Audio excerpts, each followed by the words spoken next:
Good morning, class 2. It's your science book, Paramount Awareness Science, book 2, lesson number 1, our body, and page number 1. Today we will do reading of this chapter.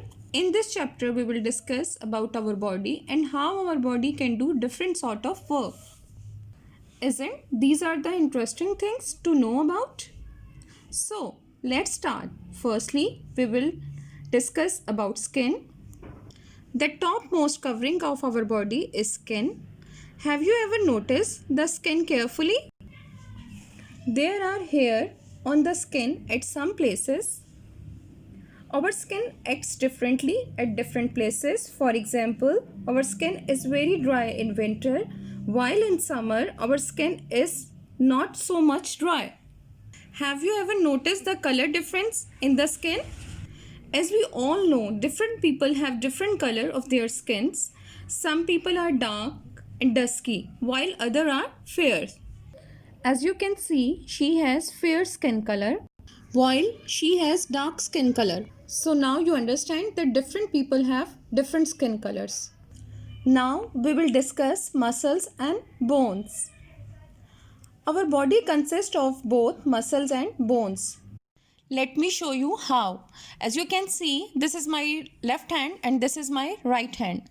Now I will feel my left hand with the help of the fingers of the right hand. So as you can see, it is a soft part and it represents the muscles.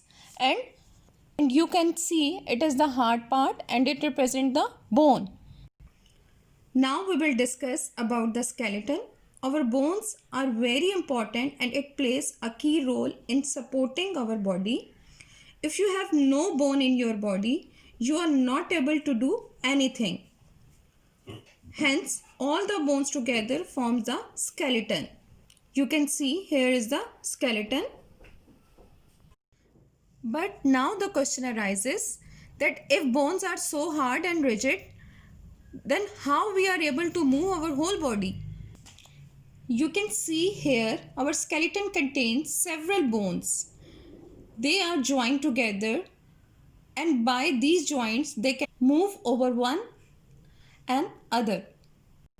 If bones are so much important, so what do you think about the functioning of muscles? Is it important or not? So here is the answer that muscles are very important. We use them to move our bones. Bicep muscles are used to move our arms. Strong muscle help us to run fast and to good at games. And we need proper food and exercise to make our muscles strong. Now you have better understand that the skin covers our body. Bones support our body. The bones in our body form the skeleton. Bones are joined together. At many of these joints, bones can move over one another. We use our muscles to move bones.